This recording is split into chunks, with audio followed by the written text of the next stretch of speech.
Hot అంశాలపై debate news బెంచ్కి స్వాగతం. గత వారం రోజులుగా జరిగిన పరిణామాలు, అదే సందర్భంలో వాటికి సంబంధించినటువంటి రెండవ కోణాలు, ఈ అంశానికి సంబంధించి మనతో మాట్లాడేందుకు ఉన్నారు పురుషోత్తం రెడ్డి గారు, రాజకీయ విశ్లేషకులు. నమస్తే అండి. నమస్తే సార్.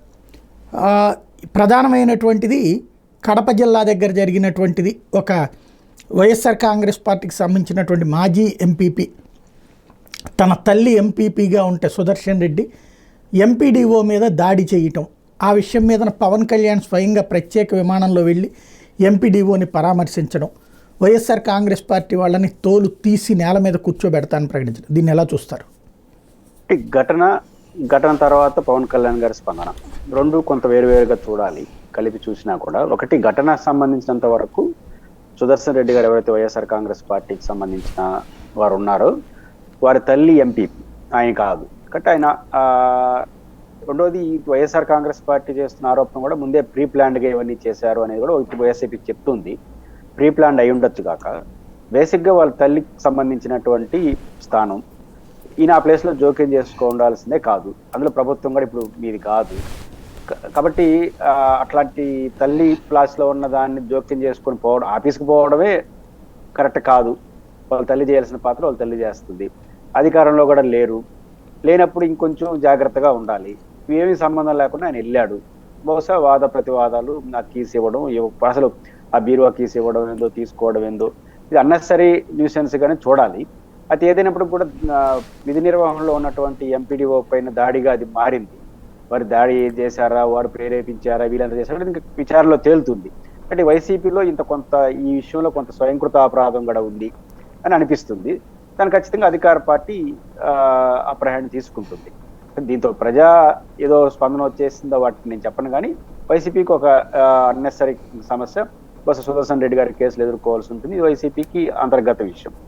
రెండు, ఈ సందర్భంగా పవన్ కళ్యాణ్ గారు స్పందన, పవన్ కళ్యాణ్ గారు వెళ్ళడం తప్పట్లేము. ఎందుకంటే ఏ సమస్యకు ఏ స్థాయిలో వెళ్ళాలి, ఎలా వెళ్ళాలి అనేది ప్రభుత్వ పెద్దల ఇష్టం, దాన్ని ఎవరు తప్పట్లేదు. కాకపోతే పవన్ కళ్యాణ్ గారు వెళ్ళడాన్ని తప్పట్లేం. కానీ పవన్ కళ్యాణ్ గారు ఈ సందర్భంగా చేసిన వ్యాఖ్యలు, అంటే తోలు తీస్తా, తొక్క తీస్తా, ఈ భాష పవన్ కళ్యాణ్ గారు మొదటి నుంచి ఆయనకున్న అలవాటు. అది అంత హేతుబద్ధంగా లేవు. ఎందుకంటే తోలు తీస్తే అక్కడ మీ పని కాదు కదా. చట్టబద్ధంగా పోలీసులు అప్పగిస్తే వాళ్ళు ఏం చేయాలో వాళ్ళు చేస్తారు. పోలీసులు అరెస్ట్ చేస్తారు, శిక్ష. ఇది కేసు అయితే ప్రభుత్వ విధి నిర్వహణ అధికారిపైన దాడి, ఇంకేదైనా క్యాస్ట్ ఇష్యూ ఉంటే దానికి సంబంధించి ఏదైనా ఉంటే చేస్తుంది. అది చట్టం చేసుకునే పని. చట్టం తన పని దాన్ని చేసుకుంటుందని చెప్పాలి. చట్టబద్ధంగా ఖచ్చితంగా శిక్షిస్తామని చెప్పుకోవచ్చు. ఈ తోలు తీస్తా, నారదీస్తా, ఇవన్నీ కేవలం ఏదో వైసీపీని బెదిరించడం కోసం, లేదా తన అభిమానుల్ని రంజింపజేయడం కోసం చెప్పే మాటలు తప్ప ఇదంత అవసరం లేదు. ఈ సందర్భంగా ఎక్కువ పోతే ఏమవుతుంది, పవన్ కళ్యాణ్ గారు మొత్తం అన్ని విషయాలు ఎట్లే స్పందిస్తున్నాడా? ఇప్పుడు ఘటనలు చాలా జరిగినాయి. ఈ ఘటనలు జరిగిన అన్నిటి ఘటనలు ఎట్లే పోతున్నాడా? వైసీపీ నాయకుడు ప్రమేయం ఉన్నదని ఆరోపణలు ఎదుర్కొన్న కేసుకు మాత్రం ఇంత ఉత్సాహం చూపించి అదర్ దెన్ అనేక విషయాల్లో మాట్లాడుతూ చేయడం. రెండోది, ఇంకా వైసీపీ వాళ్ళ అహంకారం. ఎక్కడ రాయలసీమ అనే పదం వాడలేదు, కానీ ఈ ప్రాంతంలో దౌర్జన్యాలు ఇవి శృతిమించి మాట్లాడాడు. ఎందుకంటున్నాడు శృతిమించి? ప్రాంతాలకి వీటికి ఏం సంబంధం ఉండదు. ఆ లెక్క తీసుకుంటే బహుశా మీకు కూడా సీనియర్ జర్నలిస్ట్గా ఉమ్మడి రాష్ట్రం చూస్తుంటారు. క్రైమ్ రేట్ తక్కువ ఉన్న జిల్లాల్లో రాయలసీమ రాష్ట్రానితో పోల్చుకుంటే చాలా మంది ఫ్యాక్షన్ ఏరియా ఉంది. సినిమాలో చూసేసి ఇదే పెద్దగా ఉంటుంది అనుకుంటారు. ఘోరమైన నేరాలు, ఊహించని నేరాలు జరిగిన లెక్కలన్నీ తీసుకుంటే చాలా పోలీస్ డైరీల్లో చాలా సంవత్సరాలు. రాయలసీమ కావచ్చు, కర్నూలు రేంజ్ కావచ్చు. కర్నూలు రేంజ్ తక్కువ ఉంటుంది, ఇంకా అనంతపురం రేంజ్ మరి తక్కువ. అనంతపురం చిత్తూరు జిల్లా, ఉమ్మడి చిత్తూరు జిల్లా. అనంతపురంతో పోల్చుకుంటే చిత్తూరు ఇంకా తక్కువ. కాబట్టి ఇట్లాంటి ప్రాంతంలోకి వచ్చి ఏదేదో ఇట్లాంటి అర్థం వచ్చేట్టుగా ఇంకా పెత్తందారి పోకళ్ళు, ఎక్కడున్నాయి పెత్తందారి పోకళ్ళు? అధికారంలో ఉన్నప్పుడు ఒక రకంగా, అధికారులు అయినప్పుడు ఒక రకంగా వ్యవహరించే ధోరణి అయితే అన్ని పార్టీలో ఉంది కదా.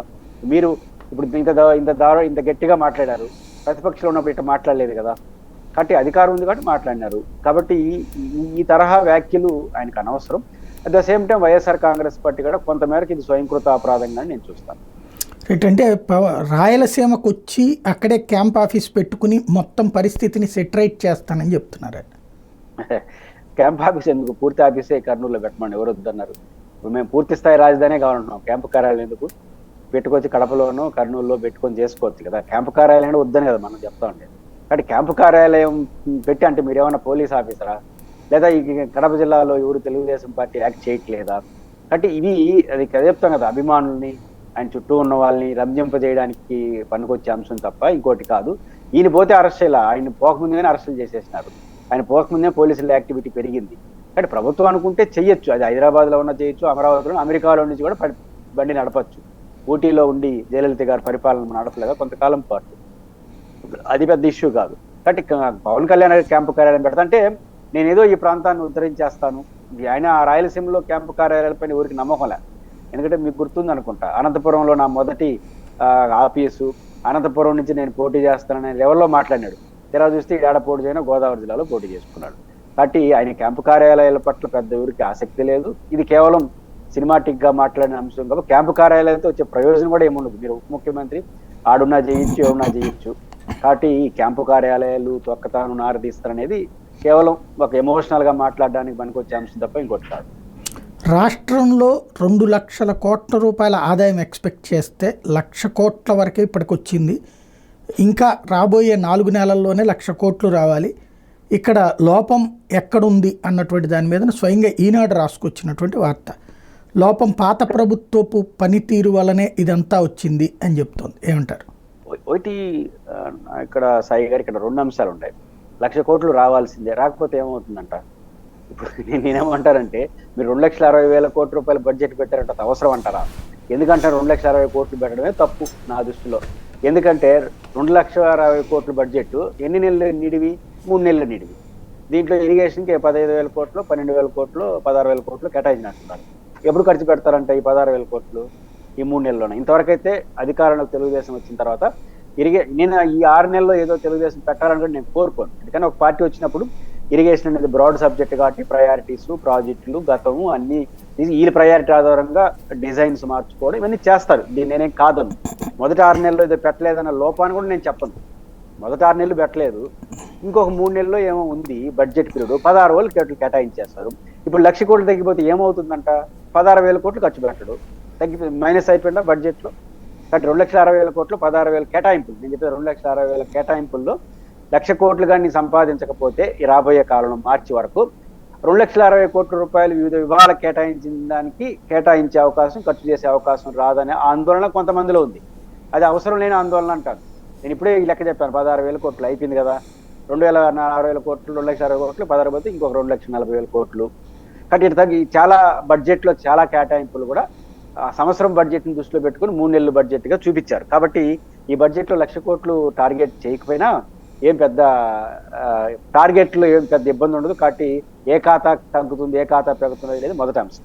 రెండో అంశం సాయి గారు, ఇప్పుడు 2,40,000 కోట్ల రూపాయలు అంచనా గత ప్రభుత్వం వేసింది. మీరు ప్రీవియస్ మార్చిలో పెట్టిన ఓటాన్ అకౌంట్ బడ్జెట్ కానీ ఒకసారి చూస్తే దాదాపు 2,40,000 కోట్లు ఎంతో వేశారు. వాళ్ళు నికరమైన ఆదాయంగా చెప్పుకున్న సాయి గారు 1,99,000 కోట్లు, దాదాపు 2,00,000 కోట్లు. అప్పు ఒక 45,000 కోట్లు వస్తుందని. ఇప్పుడు కూడా 40 FRBM లిమిట్స్ 40,42,000 కోట్లు చుట్టూ నడిచింది 5 ఏళ్ళు. కాబట్టి 45,000 కోట్ల రూపాయల అప్పు పోల్చుకుంటే 2,45,000 కోట్ల రూపాయలు. కాబట్టి 2,00,000 కోట్ల రూపాయలు నికర ఆదాయం, 1,80,000 కోట్ల రూపాయలు నికర ఖర్చు. అంటే వడ్డీలు, అంటే అప్పులు, వడ్డీలు, ప్రపంచ బ్యాంకు అన్నిటికి కలిసి 42,000 కోట్ల రూపాయలు. దాదాపు 60,000 కోట్లు ఎంతో ఉద్యోగస్తులు, పెన్షన్స్ దారులకి, అంటే మన పెన్షన్స్ కాదు, అంటే సామాజిక పెన్షన్స్ కాదు, జనరల్ పెన్షన్స్, ఉద్యోగస్తులు అన్ని కలిపితే దాదాపు 1,00,000 చిల్లర కోట్లు, మొత్తం మీద 1,80,000 కోట్ల రూపాయలు జరిపి 10,000 కోట్ల రూపాయలు మిగిలి ఉంటుందని గత ప్రభుత్వం అంచనా వేసింది. ఇంకో 45,000 కోట్ల రూపాయలు, 50,000 కోట్లు అప్పు వస్తే అంటే అప్పుడు ఎంత అవుతుంది? 60,000 కోట్లు అవుతుంది. జగన్మోహన్ రెడ్డి గారి లెక్క అదే కదా, ఇంకా మనకు అవకాశం 40,000-50,000 కోట్లే. కాబట్టి నేను 65,000 కోట్ల రూపాయలకి సంక్షేమ పథకాలు ప్రకటించాలని చెప్పాడు. ఇక్కడ వీళ్ళకి వచ్చేసరికి గత ప్రభుత్వాన్ని విమర్శించాలనుకుంటే ఈనాడు వాళ్ళు చెప్పినట్టు మరి 2,60,000 కోట్ల రూపాయలు అంచనాలు ఎట్టేస్తారు మీరు? ఇదేదా? ఈ ప్రభుత్వం ఏమి కొత్త ప్రభుత్వం? ముఖ్యమంత్రి గారి కొత్త అయినా 15 సంవత్సరాలు ముఖ్యమంత్రి అనుభవం ఉన్న వ్యక్తి, 15 సంవత్సరాలు ప్రతిపక్ష నాయకుడు. 2,60,000 కోట్ల రూపాయలు ఏ అంచనా వేశారు, ఎట్లా అంచనా వేశారు, ఇది తెలియాలి. ఇప్పుడు ఉదాహరణకు 1,00,000 కోట్ల దాకా ఈ సంవత్సరం అప్పు చేసి ఎట్టుకుంటారనేది ఆరోపణలు వస్తున్నాయి. ఇంకా ప్రభుత్వం ఏమో అధికారికంగా 1,00,000 కోట్లని వాళ్ళు చెప్పేస్తున్నారు. వీళ్ళేమో ఇంకా అధికారికంగా అధికార ప్రభుత్వం చెప్పట్లేదు. కానీ ఏదేమో భారీ ఎత్తున అప్పు చేశారనేది క్లియర్, అంటే అమరావతితో సంబంధం లేకుండా. కాబట్టి 60,000 కోట్లు, 1,00,000 కోట్లు మీరు అప్పు చేస్తే ఇంక 1,00,000 కోట్లు మనకు మిగిలినంత 10,000 కోట్లు, 1,10,000 కోట్లు అవ్వాలి ఖర్చు. కానీ ఆచరణలో అంత రావట్లేదు. ఇంకొక 40,000-50,000 కోట్లు మైనస్ వస్తుందని ఒక అంచనాతో ఉంది. వాళ్ళు ఈనాడు వాళ్ళు రాయినా రాయకపోయినా నేనేమంటానంటే 30-40 వేల కోట్ల రూపాయలు మైనస్ రావడానికి ఒక పెద్ద కారణం ఏం కనిపిస్తా ఉందంటే నాకు, జగన్మోహన్ రెడ్డి పరిపాలనతో విభేదించచ్చు కాక, కానీ ఆయన అధికారంలో ఉండి ఉంటే, ఆయన పద్ధతి కొనసాగి ఉండి ఉంటే ఇప్పటికీ ఒక 30-40 వేల కోట్ల రూపాయలు ప్రజల జోబుల్లోకి వెళ్ళి ఉండేది సంక్షేమ పథకాల రూపంలో. అమ్మఒడి కావచ్చు, రైతు భరోసా కేంద్రంతో కలిపి మనం వేసేది కావచ్చు, అదేవిధంగా కొన్ని సంక్షేమ పథకాలు ఏవైతే ఉన్నాయో ఆ సంక్షేమ పథకాలు కొంత అంటే 30-40 వేల కోట్ల రూపాయలు అదనంగా వివిధ రూపాల్లో పడుండేది. మొత్తం మీద సంవత్సరానికి ఇప్పుడు ఈ ప్రభుత్వం 4,000 కోట్లతో సామాజిక పెన్షన్స్ ఏదో వేస్తున్నట్టున్నారు, సంవత్సరానికి 2-3 వేల కోట్లు నెలకు. ఆ రకంగా వేసుకుంటే 30,000-40 వేల కోట్ల రూపాయలు. కాబట్టి ఇంకొక 20-30 వేల కోట్ల రూపాయలు జగన్ ఉంటే అదనంగా పడేది కదా. 30 వేల కోట్ల రూపాయలు ప్రజల్లోకి వెళితే మీకు ఎకనామిక్స్ తెలుసు, అది ఆటోమేటిక్గా మార్కెట్లోకి వచ్చేస్తుంది. ఇప్పుడు టాటా బిర్లాకో పారిశ్రామికకో 100 కోట్లు ఇస్తే వాడు ఇంకో చోట పెట్టుబడి పెడతాడు. కానీ ప్రజలకు ఇచ్చే సామాజిక పెన్షన్స్ కానీ 2,000-3,000 ఆర్థిక సాయం అందమా ఏదన్నా, ఇది ఎంత ప్రభుత్వం ఇస్తే అంత ఆటోమేటిక్గా మార్కెట్లోకి వస్తుంది. అదే క్వీన్స్ అర్థశాస్త్రం. కాబట్టి ఆ 30-40 వేల కోట్ల మార్కెట్లోకి వస్తే అది ఎకనామిక్ డెవలప్మెంట్, ఎకనామిక్ సోర్స్గా మారుతుంది కదా. ఆ రకంగా ఒక 30-40 వేల కోట్ల రూపాయలు ప్రభుత్వానికి ఆదాయం కోల్పోయే అవకాశం ఈ కారణం రీత్యా కనిపిస్తా ఉంది. పోనీ ఓవర్ నైట్ ఏమన్నా వృద్ధి రేటు పెరగడానికి, ఆదాయం పెరగడానికి ఏమైనా పరిశ్రమలు ఇది చేసినది ఒక రోజులో జరిగే పని కాదు, ఇంకొక రూపంలో అభివృద్ధి. ఈ 2 కారణాల రీత్యా నేను అనుకుంటా ఉంది ఒక 30-40 వేల కోట్ల రూపాయలు తగ్గుతుంది. ఆ 30-40 వేల రూపాయల కాటు తగ్గినా కూడా ఏది ఆ బడ్జెట్లో భయపడాల్సిన అవసరం. ఎందుకంటే ఆ బడ్జెట్ 3 నెలల బడ్జెట్, సంవత్సరం బడ్జెట్ చూసి 2,60,000 కోట్లు కేటాయించారు కాబట్టి అతలాకుతలం అయ్యే పరిస్థితి ఉండదు. ఖచ్చితంగా ఆ మేరకు తగ్గే అవకాశాలు అయితే ఉంటాయి. అంటే తగ్గుదలకే ప్రధానమైనటువంటి కారణం ఏమంటారు? మామూలుగా ఇప్పుడు ఈ ఉచితాలని పక్కన పెట్టేస్తే ఆటోమేటిక్గా ఆర్థిక పరిస్థితి గాడిన పడుతుంది అని కదా ఇప్పటిదాకా మాట్లాడుకొచ్చింది. ఇప్పుడు ఉచితాలు వాస్తవంగా పెన్షన్ తప్పించి మిగతా ఏమి ఇవ్వట్లేదు. మరి అప్పుడు గాడిన పడాలి, రూపాయి రావాలి కదా, మరి ఎందుకని రావట్లేదు అంటారు? మనకు తెలుసు, ఫైనాన్స్ అర్థశాస్త్రం ఒకటి, కీన్స్ అర్థశాస్త్రం ప్రకారం ప్రజల జోబుల్లో డబ్బులు ఉండేట్టుగా చూసుకోవడమే ప్రభుత్వం యొక్క బాధ్యత. అది సంక్షేమ పథకాలు ఇంకోటి కూడా ఆయన కీన్స్ అనే అర్థశాస్త్రం చెప్పాడు. సరే జగన్ గారు దాన్ని ఇంకో పద్ధతిలో పాటించాడు. మీరు చెప్తున్నది కానీ గతంలో చంద్రబాబు నాయుడు గారు, ఇప్పుడు ప్రధాన మీడియా స్రవంతి ఏదైతే గగ్గోలు పెట్టారో వాళ్ళు చెప్తుంది ఫైనాన్స్ అన్నది పునరుత్పాదక రంగం పైన కేటాయించాలి, అప్పుడు మన పెట్టుబడికి అదనంగా వస్తుంది. గుడ్, దానికి కాదన్న ఏంటి పునరుత్పాదకత? ఒకటి ఇరిగేషన్, ఎందుకంటే ఆంధ్రప్రదేశ్ కూడా ప్రాథమిక రంగం ఇరిగేషన్, ఎక్కువ మంది ఇరిగేషన్ చుట్టూ ఆధారపడినారు కాబట్టి ఇరిగేషన్, ప్రాజెక్టులు కట్టడం, కాలువలు తోవడం నెంబర్ 1. నెంబర్ 2 పారిశ్రామిక వృద్ధి. అంటే కొత్త పరిశ్రమలు వస్తే అక్కడ ఎకనామిక్ జనరేట్ అవుతుంది, వర్క్ స్టార్ట్ అవుతుంది, కూలీలు, పనులు అన్నీ వస్తాయి, ఉద్యోగాలు ఇవన్నీ వస్తాయి. ఇప్పుడు ఈ ప్రభుత్వం 1,00,000 కోట్ల దాకా అప్పు చేస్తూ ఉంటున్నారు. ఇప్పుడు మనకు వాళ్ళు పెట్టుబడి ఈ పునరుత్పాదక శక్తి మీద పెడుతున్నాము అని మనకు వాళ్ళు చెప్తున్నది కనపడుతుంది రాజధాని తప్ప ఇంకెక్కడన్నా మనకు కనిపిస్తుందా? ఈ 13 జిల్లాల పరిధిలో ఎక్కడైనా ఈ సంక్షేమ పథకాలు జగన్మోహన్ గారు చెప్పినట్టు ఆపేసినాం, ఇది ఇంకొక రూపంలో ఇది డెవలప్మెంట్ అంటే అని ఏది? ఈ 6 నెలల కాలంలో నేను రిజల్ట్స్ గురించి మాట్లాడట్లేదు సాయి గారు, ప్రయత్నం అంటున్నాను. ఎప్పుడు కూడా నేను రాజకీయ ప్రత్యర్థిలాగా ఏది పడితే అది మాట్లాడలేను, కానీ ఒక ప్రయత్నం, ఒక పునాది, ఈ సంవత్సరం తర్వాత రాని, 2 నెలల తర్వాత రాని, మీరు ఈ 6 నెలల కాలంలో తెలుగుదేశం కూటమి ప్రభుత్వం ఇది మా పునాది, ఇది ఆల్టర్నేటివ్ అని చెప్పిన ఒక్క పునాది కనబడతా ఉండేది ఒకటి అమరావతి. అమరావతిలో నా అంచనా ప్రకారం మీరు కూడా ఏకీభవిస్తారు అనుకుంటున్నాను. అమరావతి ఏమవుతుందో పక్కన పెట్టాలి, కనీసం 5 నుంచి 10 సంవత్సరాల వరకు ప్రభుత్వం పెట్టుబడి పెట్టాల్సిందే తప్ప పునరుత్పాదకత ఏం జరగదు. ఎందుకంటే అది స్టార్టింగ్ దేశంలో ఉంది, కార్యాలయాలు, ఆఫీసులు రావడం ఇవన్నీ జరగాలంటే సమ్ టైం, వాళ్ళు అనుకున్నట్టు జరగాలన్నా కూడా 4-5 ఏళ్ళు పడుతుంది. కాబట్టి 4-5 ఏళ్ళు పెట్టుబడి పెట్టే టైం వరకు ఆదాయం ఆడొస్తుంది. ఏదైనా జరగాలంటే ఇప్పుడు జగన్మోహన్ రెడ్డి గారు స్టార్ట్ చేసిన సీ పోర్ట్లకు సంబంధించినటువంటి, హార్బర్లకు సంబంధించిన అంశాలు కంటిన్యూ చేయడం, 2 వారు ప్రారంభించినటువంటి ఇరిగేషన్ ప్రాజెక్టులు వాళ్ళు ప్రారంభించకపోయినా కంటిన్యూ ప్రాసెస్లో ఇరిగేషన్స్ పైన స్పెండ్ చేయడం, అది కూడా పోలవరం మీద ఎంత ఖర్చు పెట్టినా 3 ఏళ్ళ తర్వాత దాని తిరిగి ఆదాయం వచ్చేది. ముఖ్యంగా ఎనుగుబండి ప్రాంతాల్లో, ఎందుకంటే ఇప్పుడు పోలవరానికి సంబంధించి కానీ కృష్ణా డెల్టా ఆల్రెడీ పంటలు పండే ప్రాంతం, ఇంకొంచెం గ్యారంటీ ఇస్తుంది పోలవరం అనేది. కానీ ఇప్పుడు రాయలసీమ, ఉత్తరాంధ్ర మీద కానీ శ్రద్ధ పెడితే కొత్త సాగు అందుబాటులోకి వస్తుంది, అది పునరుత్పాదక దారితీస్తుంది, తొందరగా రిజల్ట్స్ వస్తుంది. అన్నిటికన్నా మించాయి గారు ఇప్పుడు వ్యవసాయం ఉంది, వ్యవసాయంలో కేంద్ర ప్రభుత్వం ప్రధానమంత్రి 2 సార్లు రైతు భరోసా వేశాడు, మాకు గడు వచ్చింది. ఇప్పుడు ఆంధ్రప్రదేశ్ ప్రభుత్వం 20,000 రూపాయలు ప్రతి ఇంటికి వేసుంటే తను వ్యవసాయానికి ఉపయోగపడి ఉండేది, 6 నెలల్లో సంవత్సరం ఉత్పత్తి కనపడేది కదా, అది దాని ఎట్ట సంక్షేమ పథకం అంటాం? రైతు భరోసా మీ మాటల ప్రకారం అన్నదాత సుఖీభవ, ఇది సంక్షేమం ఎట్ట అవుతుంది? ఇది పెట్టుబడి లేదు వ్యవసాయానికి, మరి దానికి ఎందుకు కేటాయించలేదు? కాబట్టి ఇప్పుడు తెలుగుదేశం ప్రభుత్వం, కూటమి ప్రభుత్వం చెప్తున్న దానికి ఆచరణలో వాళ్ళు చేస్తున్న దానికి ఏం సంబంధం లేకుండా ఉంది. బట్ నేను అనుకుంటా ఉంది వాళ్ళు గందరగోళం నుంచి ఇంకా బయటపడట్లేదు. ఆ గందరగోళం నుంచి బయటపడకుండా చేస్తే కేవలం గత ప్రభుత్వం తిడుతూ ఉండొచ్చు తప్ప ఇంకోటి కాదు. ఇప్పటికిప్పటికు వాళ్ళు ప్రయత్నం నాకేం కనపట్ల. ఇది సైంటిఫిక్ గా ఇది ఉత్పత్తి, ఇది పునరుత్పాదక పెంచడం అనేది అని వాళ్ళు చెప్పలేదు ఇంతవరకు, ఒక అమరావతి తప్ప. అది ఇప్పుడు 4-5 ఏళ్ళు రాదు. అంటే ఎక్కడ పెట్టారు, ఎక్కడ ఆదాయం రావాలి ప్రభుత్వానికి? రైట్. ఇక్కడ మీరు చెప్పినట్టుగా రాయలసీమకి ఈ ఆదాయ వనరు సృష్టించడం కోసం బనగచర్ల ప్రాజెక్టుకి ఆల్రెడీ డిపిఆర్ ప్రిపేర్ చేస్తున్నారంటున్నారు. అదేమన్నా ప్రిపేర్ అయిపోతుంది అనుకుంటున్నారా? బనకచర్ల ప్రాజెక్ట్ ఏంటంటే సాయి గారు, మనకు పోతిరెడ్డిపాడు హెడ్ రెగ్యులేటర్ ఉంది కదా, పోతిరెడ్డిపాడు హెడ్ రెగ్యులేటర్ నుంచి 12 కిలోమీటర్ల తర్వాత బనకచర్ల హెడ్ రెగ్యులేటర్ వస్తుంది. ఈ 12 కిలోమీటర్లు పోతిరెడ్డిపాడు నుంచి 44,000 క్యూసెక్లు దాన్ని పెంచాలంటున్నాం. బట్ ఆ కాలం వస్తుంది. ఆ బనకచర్ల నుంచి 3 పాయలకి వెళ్ళిపోతుంది. ఆ 3 పాయల్లో ఒకటి నిప్పుల వాగు, అంటే మనకు సోమశిల వైపు వెళ్ళిపోతుంది. ఇంకోటి తెలుగు గంగ ఎస్కేప్ ఛానల్, ఇంకోటి ఎస్ఆర్బీసీకి వెళ్తుంది. ఇదేంటంటే ఏంటి, మనకు రాయలసీమలోని గాలేరు నగరి అంద్రినివా అనేది మనకు ఎగువ భాగాన శ్రీశైలం నుంచి వస్తుంది. ఎస్ఆర్బీసీ కావచ్చు, తెలుగు గంగ కావచ్చు, ఇంకా ఎస్కేప్ ఛానల్ సంబంధించి కావచ్చు, నిప్పుల వాగు ద్వారా పోతే సోమశిల పోతుంది. ఆ నుంచి మన కండలేరు తీసుకొని తిరుపతికి నీళ్ళు కూడా తెచ్చుకోవచ్చు. దీనికి ఒక రూట్, అది Banakacherla is not a project. Banakacherla అనేది రూటు. ఆ రూట్ గందరగోళంగా ఉంది. పోతిరెడ్డిపాడులో 44,000 క్యూసెక్లు డ్రా అవుతుంది. ఆ 12 కిలోమీటర్ల దూరంలో ఒక చోట 10,000 క్యూసెక్లు పడుతుంది, ఇంకో చోట 20,000 క్యూసెక్. ఆ 12 కిలోమీటర్లు కూడా 44,000 క్యూసెక్లు పడ్డట్టుగా లాగలేదు. కాబట్టి అక్కడి నుంచి మళ్ళీ బనకచర్ల కాడ ఇంకా దారుణం. నిప్పుల వాకు హక్కు లేని నెల్లూరు జిల్లా, కృష్ణా జిల్లా నుంచి నీటి కేటాయింపులు లేవు.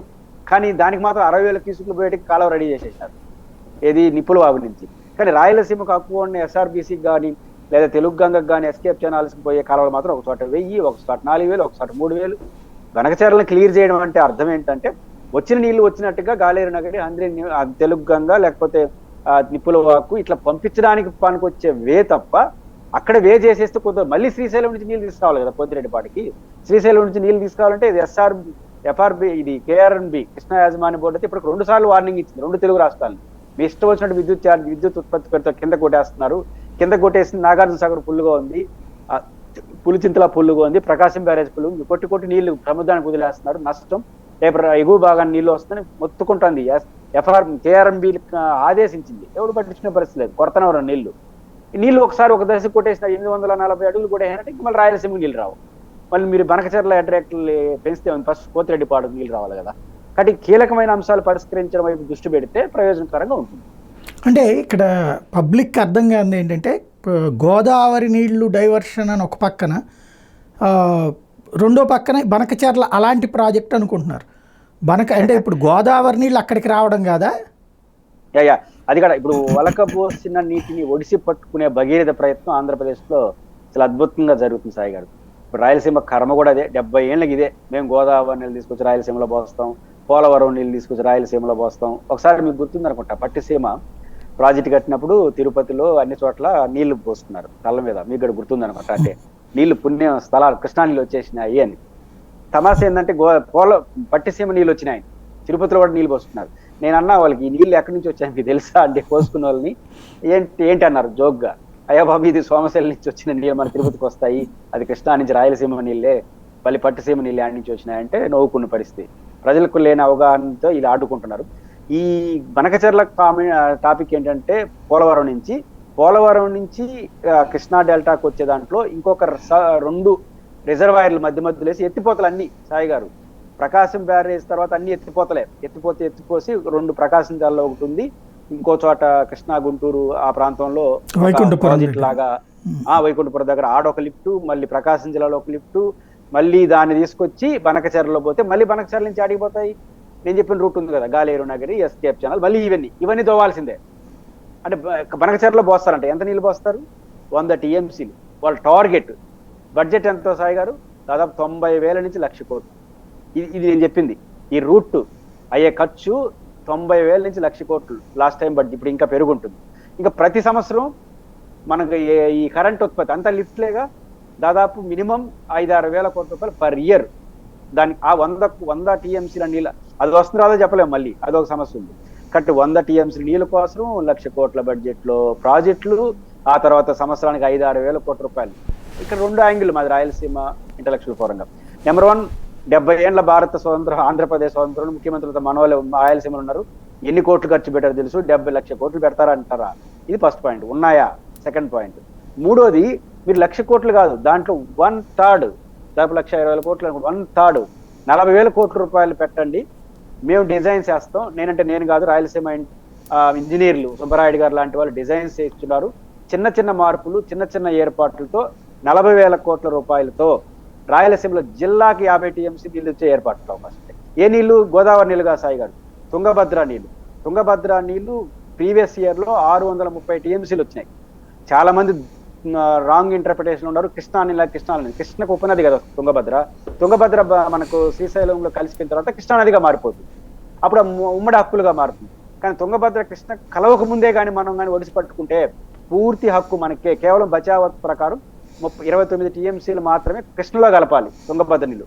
ఆచరణలో ఎప్పుడు కూడా 200 టీఎంసీలు పైన వస్తుంది. లాస్ట్ టైం 630 టీఎంసీలు వచ్చింది. అంటే 600 టీఎంసీలు మనం వాడుకున్నా మనం అడిగేవాళ్ళు లేడు. రైట్ వాటర్ మనకు 113 టీఎంసీలు రైట్ వాటర్ ఉంది తుంగభద్రలో. మనకు మనకు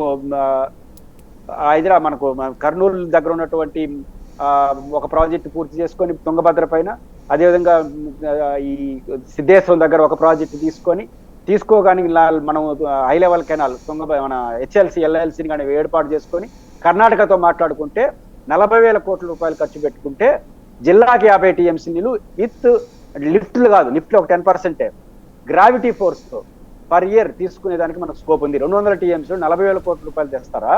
1,00,000 కోట్లు సాయిగారు ఇంతకుముందు చెప్పాను కదా. మళ్ళీ బనకచెర్ల నుంచి గాలేరు నగర్ పూర్తి చేయాలన్నా, అంద్రినివా పూర్తి చేయాలన్నా, తెలుగుగంగ పూర్తి చేయాలన్నా, మళ్ళీ ఈ ప్రాజెక్టులన్నీ కట్టాలన్నా రాయలసీమలో. మరి దీనికి ఒక 30-40,000 కోట్లు అంటే 1,40,000 కోట్లు పెడతారా? ఉచ్చి 40,000 కోట్లు పెట్టడానికి ఏంటి మీకు ఇబ్బంది? కాబట్టి ఇది వలకబోసిన నీటిని ఒడిసి పట్టుకునే భగీరథ ప్రయత్నమే బనకచెర్లకు గోదావరి నీళ్ళు అనేది మాత్రం ఖచ్చితంగా చెప్పగలను. దాంట్లో 1/3 ఇచ్చిన రాయలసీమకు శాశ్వత పరిష్కారం గ్రావిటీ ఫోర్స్తో జిల్లాకు 30-40 టీఎంసీలు పైకి 50 టీఎంసీలు తీసుకునే మార్గం కళ్ళ ముందులే చేస్తున్నారంటే అది చేయడానికి కాదు, కేవలం రాయలసీమ ప్రజల్ని మెప్పించడానికి చేస్తున్న ప్రయత్నంగానే నేను చూస్తాను. అంటే దాంట్లో ఏదో గోదావరి పెన్నా అనుసంధానం చేస్తే అది కేంద్ర ప్రభుత్వం అట్లాంటి అనుసంధాన ప్రాజెక్టులు అయ్యో డబ్బులు ఇస్తుంది కాబట్టి అట్లా చేస్తున్నారు అనుకోవచ్చు. గోదావరి పెన్నా కాదు కానీ ఇది మనకు కావేరి ఉంది కదా తమిళనాడు, కావేరి గోదావరి కావేరి దేశవ్యాప్తంగా నదుల అనుసంధానంలో భాగం ఇది. అది కానీ వస్తే అప్పుడేమవుతుందంటే దాదాపు మనకు ప్రకాశం జిల్లా వరకు నేషనల్ ఇదే వచ్చేస్తుంది సాయి గారు. అంటే గోదావరి టు చెన్నైకి పోవాలి కదా మనకు, ఆ రూట్ ఆడి వరకు వాళ్ళ డబ్బులతో వచ్చేస్తే అప్పుడు ఆ నీళ్ళు మనం తీసుకోవచ్చు. అది కూడా మనకు కేటాయించాలి కదా. మీకు ఇంకొక గుర్తుంది, మనకు నదుల అనుసంధానంలో ఒక సమస్య కాదు ఉంది. ఇప్పుడు గోదావరి నీళ్లు ఈరోజు పూర్తి హక్కు మందే కదా, మన ప్రాజెక్టులు లేవు. కానీ మనకు పోలవరం తర్వాత ప్రతి నీళ్లు మందే కదా, చట్ట ప్రకారం కాదు, లాజికల్గా. ఎందుకంటే పోలవరం గేట్లు ఎత్తేసిన తర్వాత ఇంక సముద్రం పోయేదే, ఎన్నైనా వాడుకోవచ్చు. కానీ మనం అనుసంధానం చేస్తే గోదావరిలో మనకి ఎన్ని నీళ్ళు వస్తాయి అన్నీ కేటాయిస్తారు. కానీ అనుసంధానం జరిగితే ఆ భారీ బడ్జెట్ కానీ కేంద్ర ప్రభుత్వం కేటాయించి పైపెచ్చు గోదావరిలో తెలంగాణకు ఆంధ్రప్రదేశ్కు గణనీయమైన శాతం కూడా కేటాయించాలి రైట్గా. ఈరోజు పోలవరానికి ఎంత 190 టీఎంసీలు 200 చిల్లర టీఎంసీలు అనుకుంటాను కేటాయింపులు అధికారికంగా ఉండేది, అంతకుమించలేదు. కాకపోతే మనకు లాజికల్గా మనం సముద్రంలో పోతున్నట్టు ఇప్పుడు మనం అడిగే ఉంటే మనం పట్టుకుంటాం. ఇది జరుగుతున్నది. కాబట్టి రేపు అనుసంధానం చేసేస్తే సెంట్రల్ గవర్నమెంట్ చేతుల్లోకి వెళ్ళిన తర్వాత అన్ని హక్కే కదా ప్రతి ఒక్క. ఖచ్చితంగా మనకు అదనపు కేటాయింపులు జరపాలి. ఆ డబ్బులు వాళ్ళు రూట్ అంతా తీసుకెళ్ళిపోయి దానికి కేంద్ర ప్రభుత్వం భరిస్తే అప్పుడు మనం తీసుకోవచ్చు. ఎప్పుడు ఇది ఇంకా సర్వే పూర్తి కాలేదు, ఇంకా 20 ఏళ్ళు అవుతాం 30 ఏళ్ళు అవుతాం, అంతవరకు మన రాయలసీమ ప్రాంతం ఆ జాతీయ అనుసంధానానికి రాయలసీమ గురించి ఎప్పుడు చర్చిస్తున్నాయి గారు. తెలంగాణ తీసుకు శ్రీశైలంలో పోస్తాం, లేదా జాతీయ అనుసంధానం చేస్తాం, పోలవరం నీళ్ళు తీసుకొచ్చి ఇక్కడ పోస్తాం. 24 గంటలు ఇదేనా? కళ్ళ ముందు నేను చెప్పిన సింపుల్గా అయ్యే ప్రాజెక్టులు ఉంటే దాన్ని కట్టేసి సింపుల్గా 30,000 కోట్ల రూపాయలు ఖర్చు పెట్టి నీళ్లు గ్రావిటీతో తీసుకునే దానికి ఎసులుబాటు హక్కుతో వాటు ఉంటే దీన్ని ఎందుకు పట్టుకోలేదంటే వీళ్ళు చేసే శుద్ధి ఉందా అనేది మౌలికమైన ప్రశ్న. రైట్. అంటే రాష్ట్ర ప్రభుత్వం ఇది మామూలుగా ఇప్పుడు పోలవరం వచ్చేటప్పటికి అప్పుడెప్పుడో రాజశేఖర రెడ్డి టైంలో శంకుస్థాపన నుంచి ఇప్పటిదాకా నడిచింది. 1,00,000 కోట్లు ఏదో ఇప్పుడు అదేదో 55,000 కోట్ల కాన్సెప్ట్ నుంచి ఇప్పుడు 33,000 కోట్లకు వచ్చింది. ఇది 1,00,000 కోట్ల రూపాయలతో వర్కౌట్ అవుతుందా, చేయగలుగుతారా? అంటే మీరు చెప్పేది రాయలసీమ బనకచర్ల 1,00,000 కోట్లనే చంద్రబాబు గారు ఉన్నప్పుడు, రాజశేఖర రెడ్డి గారు ఉన్నప్పుడు ఈ ఈ ఈ డిజైన్ లేదు సాయి గారు. రాజశేఖర రెడ్డి గారి కాన్సెప్ట్ ఏంటంటే దొమ్మగూడెం టేల్పాన్ పథకం, అంటే నాగార్జున సాగర్. రాజశేఖర రెడ్డి కాన్సెప్ట్, రాజశేఖర రెడ్డి ఖచ్చితంగా భగీరథుడే. ఎందుకంటున్నానంటే ఆయన ఏం చేశాడు, మీకు చరిత్రలో ఒక అన్యాయం జరిగింది సాయి గారు. తెలంగాణలో ఎంట్రీ అవుతుంది కృష్ణా నది, తెలంగాణలో మన రాయలసీమలో సెకండ్, నదులు మన నదిలో సముద్రంలో కలిసేటప్పుడు కృష్ణా డెల్టా. కానీ చరిత్రలో జరిగిన నష్టం అంటే ప్రకాశం బ్యారేజ్ ఉండడం, కొన్ని ఏర్పాట్ల వల్ల కృష్ణా డెల్టాకు అనుకూలంగా నీళ్లు కేటాయింపులు జరిగినాయి. ఎంట్రీలో ఉన్నటువంటి తెలంగాణకు అన్యాయం జరిగింది, దక్షిణ తెలంగాణకి, తర్వాత రాయలసీమకి అన్యాయం జరిగింది. అయితే దీన్ని ఇప్పుడు మనం లాగినాం అనుకో, కృష్ణా డెల్టాకి నీళ్ళు ఆపుతానంటే వాళ్ళు ఒప్పుకోరు. ఇది కాంప్లికేట్ ఉంది. రాజశేఖర రెడ్డి గారు జలయజ్ఞంలో తీసుకొచ్చింది ఏంటంటే పోలవరం పూర్తయిపోతే పోలవరం రైట్ బ్రాంచ్ ద్వారా ఉత్తరాంధ్రకు, లెఫ్ట్ బ్రాంచ్ ద్వారా రైట్ బ్రాంచ్ ద్వారా ఇది పట్టిసేయమంటున్నాం కదా, అది కృష్ణా డెల్టాకి ఇచ్చేస్తే శ్రీశైలం నుంచి నాగార్జున సాగర్ ద్వారా కృష్ణా నదికి అంటే కృష్ణా డెల్టాకి పోవాల్సిన నీళ్లు పంపాల్సిన అవసరం రాదు. అయితే అక్కడ కూడా తప్పు జరుగుతుంది సాయి గారు.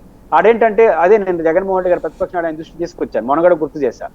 దొమ్మగూడెం టేల్పాన్ పథకం కానీ చేయకపోతే పోలవరం కట్టి కృష్ణా డెల్టాకి న్యాయం చేసినా రాయలసీమకు అన్యాయం జరుగుతుంది. ఎందుకంటే శ్రీశైలంలో 99 టీఎంసీలు నాగార్జున సాగర్ లెఫ్ట్ బ్రాంచ్ ద్వారా తెలంగాణకి నీళ్లు తీసుకునే రైట్ ఉంది సాయి గారు. శ్రీశైలం నుంచి 99 టీఎంసీలు ఒక్కసారి వాళ్ళు లాగినారనుకోండి, మళ్ళీ శ్రీశైలం 850 అడుగుల నుంచి కింద పడిపోతుంది. అప్పుడు ఏం జరుగుతుంది, పోతిరెడ్డిపాడుకు నీళ్ళు అందుకోదు, పోతిరెడ్డిపాడుకు నీళ్ళు అందుకోకపోతే రాయలసీమకు నీళ్ళు రావు.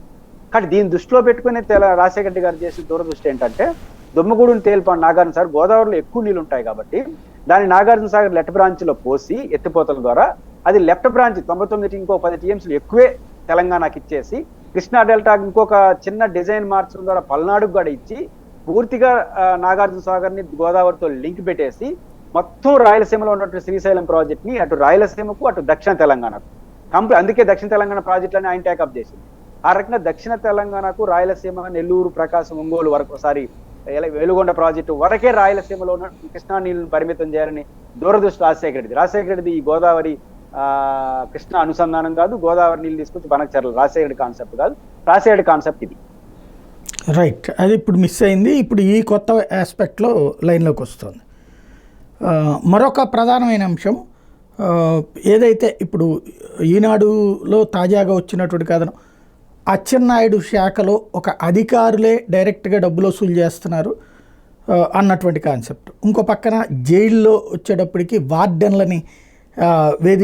వార్డెన్లను వేధించారని చెప్పేసి వాళ్ళు గొడవ, వాళ్ళని ట్రాన్స్ఫర్ చేయడం మరొక వైపు. ఇవన్నీ వైఎస్ఆర్ కాంగ్రెస్ పార్టీ హయాంలో ఉన్న అధికారుల వల్లనే వస్తుంది అన్నటువంటిదే. వాళ్ళని ఇంకా ఇప్పుడున్నటువంటి వాళ్ళు కూడా వెనకేసుకొస్తున్నారు, వీళ్ళ పేషీల్లో పెట్టుకున్నారు అన్నటువంటిదే ప్రధానంగా పత్రికలు చెప్తున్న అంశాలు. వీటిని ఎట్లా చూస్తారు? ఏ మీడియా అయితే జగన్మోహన్ రెడ్డి గారికి వ్యతిరేకంగా అంటే దాంట్లో జినైన్ కూడా ఉండొచ్చు, ప్రభుత్వం చేసే తప్పులు కూడా ప్రశ్నించవచ్చు, కాదని లేను.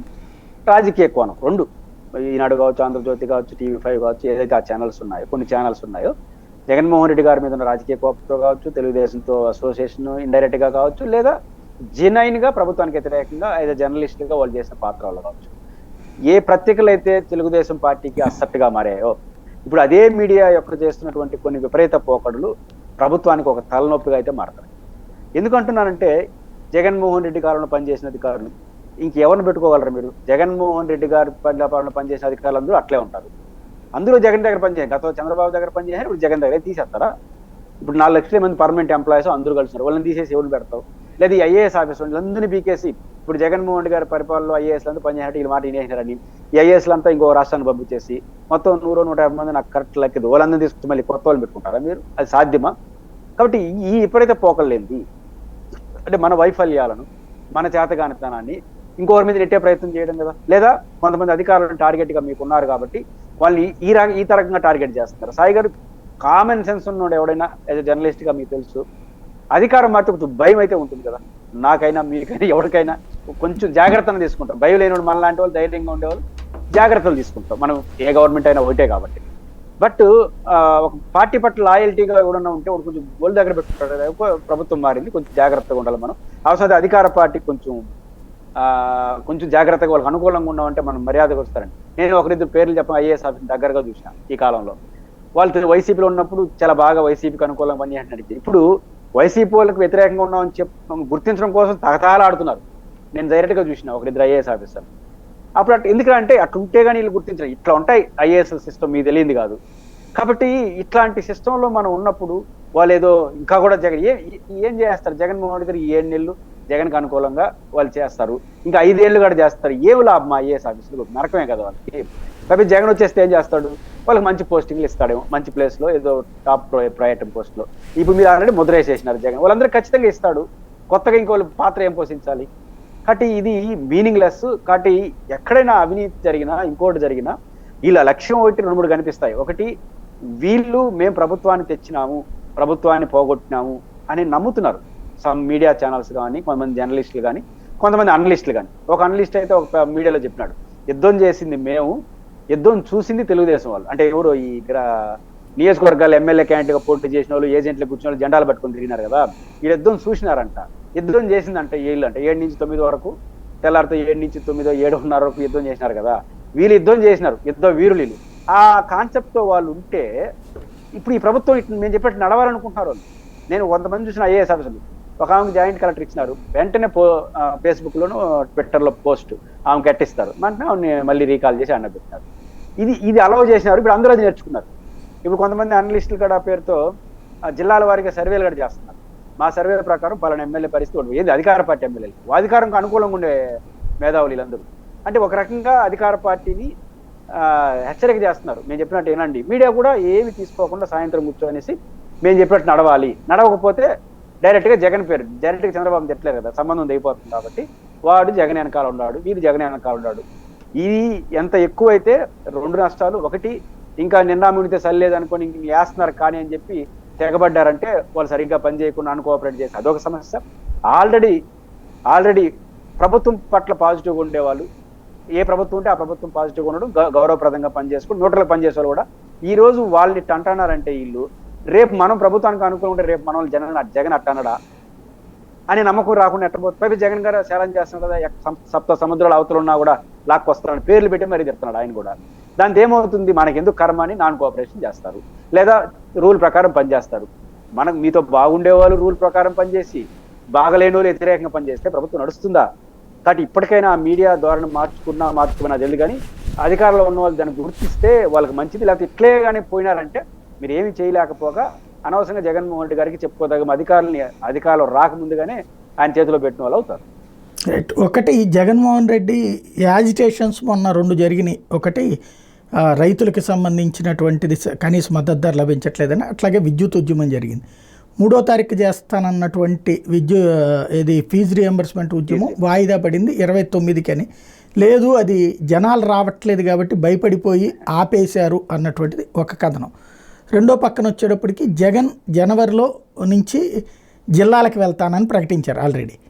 ఈ మరొక వైపున పవన్ కళ్యాణ్ కొద్దిసేపటి క్రితం మాట్లాడుతూ తను నెలలో 14 రోజుల పాటు జనంలో ఉంటానని ప్రకటించారు. ఈ రెండింటి ఎట్లా చూడాలి? నెంబర్ 1, జగన్ ఇప్పుడు ఫీజు 2 కార్యక్రమాలు విజయవంతమైనాయి. అంటే విజయవంతం అవడం అంటే అర్థం ఏంటి? మనం ఎన్ని వేల మందితో చేసామని కాదు.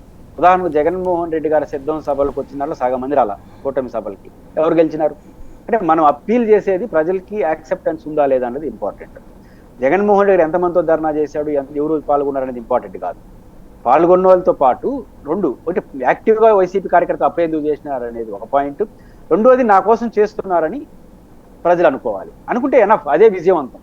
ఇప్పుడు జగన్మోహన్ నేను వ్యక్తిగతంగా నా అపార్ట్మెంట్కి 375 రూపాయలు 400 రూపాయలు పెరిగింది సాయి గారు కరెంట్ ఛార్జ్. అంటే ఏది పెరుగుదల నేను అంటుంది. ఒరిజినల్ కరెంట్ ఛార్జ్ ఉంది 1000 రూపాయలు ఎంతో ఉంది. అంటే సగటున ఒక సంవత్సరానికి 5,000 నుంచి 10,000 రూపాయలు భారం పడతా ఉంది. ఎవరికి? గృహ వినియోగదారులకి. ఒక స్థాయి బట్టి ఏసీలో ఉండే పెద్ద ఇండ్లు వాటికి సంబంధించి చెప్తున్నారు.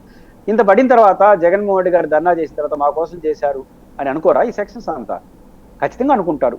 జగన్ సమర్థిస్తాడు, అప్పుడే ఓటేస్తారా, దట్ ఈస్ డిఫరెంట్ ఇష్యూ. కాబట్టి ఆ 2 ప్రోగ్రామ్ సక్సెస్ అని. ఫీజు రియంబర్స్మెంట్ ప్రోగ్రామ్ చేయకుండానే సక్సెస్ అయ్యాడు జగన్.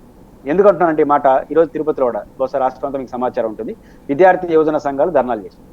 ఏది same fee reimbursement. Jaganmohan Reddy పిలుపు అందుకున్న తర్వాతనే వాళ్ళకి పిలిపిలా, జగనే పిలిపించినాడు. విద్యార్థి సంఘాలకు ఒక ఉంటుంది కదా, అసలు మనం కదా టేకప్ చేసింది, పార్టీ టేకప్ చేసింది అనేది ఆలోచనతో మొన్న రౌండ్ టేబుల్ సమావేశాలు జరిగినాయి. ASF, SFI, PDSU except Telugu విద్యార్థి మినహాయించి వాళ్ళు చేయరు అనుకోండి. అదర్ దెన్ అన్ని సంఘాల వాళ్ళు వైసీపీలో కలుపుకున్నారు. విద్యార్థి యువజన సంఘాల పేరుతో ఈ రోజు ధర్నాలు జరిగినాయి అన్ని చోట్ల. తిరుపతిలో జరిగినాయి, రాష్ట్రం అంతా నాకు తెలియదు ఎందుకు జరిగినాయి. జగన్మోహన్ రెడ్డి గారి పిలుపుని అందుకొని కాదు, పిలుపు ఫలితమే ఇదంతా. ఎందుకంటే విద్యార్థి సంఘాలకు విద్యార్థి నాయకత్వం మేము చేయకపోతే పార్టీలు చేసుకుంటుంటే మా పరిస్థితి ఏందని బాధ్యత కూడా చేసాయి. సమస్య లేకపోతే ఆ విద్యార్థి సంఘాలు చేస్తాయా? వాళ్ళకి ఏం అవసరం ఉంది? కాబట్టి ఖచ్చితంగా జగన్మోహన్ రెడ్డి గారు ఇచ్చిన పిలుపు సక్సెస్ అయింది. 2 డైరెక్ట్ గా సక్సెస్ అయితే, 1 ఇండైరెక్ట్ గా ఆల్రెడీ సక్సెస్ అయింది. 29వ తేదీ ఇప్పుడు ఏం ఒక పార్టీ అనుకుంటే పెద్ద సమస్య, జనం రారా, అది ఒక రాజకీయ పార్టీ. మొన్న రైతులు చేసిన యాక్టివిటీలో కూడా చాలా మంది విద్యార్థులు పాల్గొన్నారు. కాబట్టి విద్యార్థులు మీరు కాలేజీలు బాయ్కాట్ చేయలేరు, కానీ వైసీపీకి ఉన్న కెపాసిటీ రీత్యా, సమస్య యొక్క తీవ్రత రీత్యా ఖచ్చితంగా జనాలు వస్తారు. ఆ జనాలు రాకుండా పోతే ఏముంది, నా ఎమ్మెల్యే క్యాండిడేట్లుగా ఉండేవాళ్ళు పోయి ధర్నా చేసి వస్తారు. సిమ్టమ్స్ జనానికి వెళ్తుంది. సోషల్ మీడియా యుగం కదా ఇది, మాకోసం అనుకోరా. కాబట్టి ఇది ఫెయిల్ అయిందనే తప్పు. ఇది మొదటి అంశం. జగన్మోహన్ రెడ్డి గారు ఖచ్చితంగా చాలా ఎర్లీగా నియోజకవర్గాలకు వెళ్తే ఇంకా ఇంకొక సంశయం కనపడతా ఉంది. పులివెందుల పర్యటన వాటిలో కార్యకర్తల్లో ఇంకా ఒక రకమైనటువంటి అనుమానం, జగన్మోహన్ రెడ్డికి మాకు గ్యాప్, జగన్ మారుతున్నాడనే విషయం అర్థమవుతుంది. కానీ ఆ మార్పు అన్నది రేపు మాకు ఇంకొకరి మీద ఆధారపడకుండా మీ దగ్గరకు వచ్చే వెసులుబాటు, మీ దగ్గరకు ఉన్న ఏర్పాటు కావాలని బలంగా కోరుకుంటారు. దానికి కారణం ఎమ్మెల్యే క్యాండిడేట్ల పట్ల బాగా ఇబ్బంది పడిపోయారు 5 ఏళ్లలో. మళ్ళీ అధికారంకి వస్తే వాళ్ళే కదా ఉంటారు. ఒక ఏరే ఆల్టర్నేటివ్ కోరుకుంటాను క్యాడరు. బహుశా ఆయన నియోజకవర్గాలంతా తిరిగితే సగం తగ్గుతుంది, ఇప్పటికే సగం తగ్గుతుంది. అప్పుడు క్లారిటీ వస్తుంది. ఆ రకంగా రాబోయే 6 నెలలకి, 6 నెలలు అంటే 25 పార్లమెంట్ నియోజకవర్గాలంటే 25 వారాలు కంటిన్యూగా మధ్యలో అప్ అండ్ డౌన్స్ వెళ్తున్నాడు. 25 వారాలతో 1 ఇయర్ పూర్తి అయిపోతుంది ప్రభుత్వానికి. 1 ఇయర్ ప్రభుత్వానికి పూర్తి కావడం, కార్యకర్తలు యాక్టివ్ చేసుకోవడం, ప్రజల్లో ఉన్న సమస్య ఖచ్చితంగా ఎఫెక్టివ్గా అపోజిషన్ పాత్ర అంటే అసెంబ్లీ గడబోడు కదా ఇప్పటివరకు ఉన్న అంచనా ప్రకారం. కాబట్టి ఎఫెక్టివ్గా చేసే ప్రయత్నం ఆయన చేస్తున్నాడు. పవన్ కళ్యాణ్ గారికి ఖచ్చితంగా అది ఆ పార్టీకి ఉపయోగపడుతుంది. పవన్ కళ్యాణ్ గారికి సంబంధించి అధికారం ఉంది కదా, అప్పుడు వారాహి యాత్ర అయితే మనం సొంతంగా చేసుకోవాలి. జనంలో ఉంటే మంచిదే, జనంలో ఎంత ఎక్కువ పవన్ కళ్యాణ్ గారు ఉంటే అంత మంచిది. ఎందుకంటే చాలా పెద్ద విషయాలు మాట్లాడుతుంటాడు, అప్పుడప్పుడు కొన్ని నిజాలు కూడా మాట్లాడేస్తుంటాడు. హోంశాఖకు సంబంధించి అట్లాంటి 2-3 ప్రకటనలు చేసినాడంటే ఇంకా కూటమికి బాగానే ఉంటుంది. జగన్మోహన్ రెడ్డి జనాల్లో ఉంటే ఎంత వాళ్ళకి ఎంత లాభమో, పవన్ కళ్యాణ్ గారు జనంలో ఉంటే జనసేనకి లాభమే, జనానికి లాభమే, వైసీపీ కూడా ఎంతో కొంత అప్పుడప్పుడు లాభం ఉంటుంది. కాబట్టి పవన్ కళ్యాణ్ గారు ఉండడం కూడా పెద్ద ఇబ్బంది ఏమీ లేదు. ఖచ్చితంగా పవన్ కళ్యాణ్ గారు కూడా జనంలోకి వెళ్ళకపోతే ఇబ్బంది వస్తుంది కదా. ఒక పక్క జగన్మోహన్ రెడ్డి గారు వెళ్ళిపోతున్నాడు, ఈయన వెళ్ళకపోతే ఆ ఇబ్బంది వస్తుంది. కాబట్టి దాన్ని కొంచెం కంట్రోల్ చేయడానికి కోసం ప్రయత్నం చేయొచ్చు. కానీ పరిపాలనలో మార్పులు రాకుండా, ప్రజల ఆకాంక్షలు నెరవేరకుండా ఎవరు పర్యటన చేసినా, ఎవరు ఎక్కువ చేసినా తక్కువ చేసినా అది నిలుస్తుందనేది నేను అనుకోను. అంటే ఇక్కడ సమస్య ఇప్పుడు చంద్రబాబు కదా ఇక్కడ మెయిన్ రోలు. తెలుగుదేశం పార్టీ ఈయన్ని పంపిస్తున్నట్ట, లేకపోతే జగన్కి ప్రత్యామ్నాయం నేనే అని వెళ్తున్నట్ట? ఒకటి, పవన్ కళ్యాణ్ గారు జగన్కి ప్రత్యామ్నాయం నేనే అని వెళ్ళడంలో పెద్ద తప్పడాల్సిన అవసరం లేదు. అదే రాజకీయ పార్టీ. అంటే పవన్ కళ్యాణ్ యొక్క యాక్టివిటీ రోల్ అనేది తెలుగుదేశానికి కొంత ఇరిటేషన్ ఉంటుంది, బహిరంగ వాళ్ళు చెప్పినా చెప్పకపోయినా. అదే పవన్ కళ్యాణ్ గారు 2014 నుంచి 19 వరకు పవన్ కళ్యాణ్ గారి పాత్రకి 24 నుంచి 29 లేకపోతే 28, 27 ఎప్పుడుంటే అప్పుడు 29 వరకు అనుకుందాం, పవన్ కళ్యాణ్ పాత్రకి చాలా మార్పు. ఇంతకుముందు రిక్వెస్ట్ మెథడ్ ఇచ్చిపుచ్చుకునే ద్వారా వీళ్ళు అడిగేవాళ్ళు, చంద్రబాబు గారు ఇచ్చేవాళ్ళు పాత్ర 14 నుంచి 19. ఇప్పుడు ఇద్దరు ఇచ్చిపుచ్చుకునే ద్వారా, అంటే నువ్వు నేను కలిసి మాట్లాడుకున్నాం. ఆ రకమైన ప్రెజర్ పెరిగింది. కారణాలైన రాజకీయ కారణాలు రీత్యా కావచ్చు, ఢిల్లీలో ప్రభుత్వం వల్ల కావచ్చు, వీళ్ళ అవసరాలు రీత్యా కావచ్చు, పవన్ కళ్యాణ్ కీలక సమయంలో ఆయన ఓట్లు ట్రాన్స్ఫర్ వల్ల కావచ్చు, ఆయన ఇప్పుడు యాక్టివ్ ఉన్నాడు. పవన్ కళ్యాణ్ గారు గెలవక ముందు కాపు సామాజిక వర్గంలో ఆయన కెపాసిటీకి, గెలిచిన తర్వాత మరింత పోలరైజేషన్ వచ్చింది నా అంచనా ప్రకారం. కాపులే మావాడు కూడా భవిష్యత్తులో ముఖ్యమంత్రి, అది తప్పు కూడా కాదు. ఇట్లాంటి దశలో పవన్ కళ్యాణ్ వదులుకునే పరిస్థితిలో వాళ్ళు లేరు, వదులుకుంటే వాళ్ళకే నష్టం. కాబట్టి ఈ దశలో ఆయన దీన్ని మరింత స్ట్రెంథన్ చేసుకొని జగన్కి ఆల్టర్నేటివ్ కావాల్సిందే. చంద్రబాబు నాయుడు గారికి ఆల్టర్నేటివ్ కాలేడు కదా, జగన్కి ఆల్టర్నేటివ్గా వస్తేనే ఆయన సక్సెస్ అవుతాడు. కానీ పవన్ కళ్యాణ్ గారు ఎన్ని అనుకున్నా జగన్మోహన్ రెడ్డికి ఆల్టర్నేటివ్ ఎప్పుడు అవుతాడంటే జగన్కి వ్యతిరేకంగా మాట్లాడితే కాదు, ప్రభుత్వానికి వ్యతిరేకంగా ఉంటేనే జగన్కి ఆల్టర్నేటివ్ అవుతాడు. ఎందుకంటే జగన్ ఓట్లు జగన్వే, తెలుగుదేశం ఓట్లు తెలుగుదేశమే, మధ్యలో మనకున్నది చాలా పరిమితం. Influenced personality. మనం ఇన్ఫ్లుయెన్స్డ్ పర్సనాలిటీ ఏ ఓట్లు లాగుతాను? జగన్ ఓట్లైనా లాగాలి, చంద్రబాబు గారు ఓట్లైనా లాగాలి. చంద్రబాబు గారితో కలిసి ఉంటే చంద్రబాబు గారు ఓట్లు రావు, చంద్రబాబు గారు కలిసి ఉంటే జగన్ ఓట్లు రావు. ఎట్లా ఆల్టర్నేటివ్ అవుతాం? కాబట్టి పవన్ కళ్యాణ్ గారు కూటమిలో ఉన్నప్పుడు జగన్కి ఆల్టర్నేటివ్ కాలేడు. అంటే తెలుగుదేశం పార్టీ రాజకీయ ప్రస్థానం ముగిసిపోతే అప్పుడు అవుతాడు. అప్పుడేమో మళ్ళీ ఎన్ని క్యాస్ట్లు అవుట్లు అన్ని ముందుకు వస్తాయి కదా, కానీ చూడాలి. కానీ ఏదైనప్పటికీ కూడా ఈ ఆల్టర్నేటివ్ అన్నది అధికారంలో ఉండే వాళ్ళు జగన్ ఆల్టర్నేటివ్గా పెట్టుకొని రాజకీయాలు చేస్తే అది వాళ్ళ కూటమిలో ఒకరికొరకే నష్టం తప్ప ఇంకోటి ఉండదు. రెండే పవన్ కళ్యాణ్ కున్న మార్గం.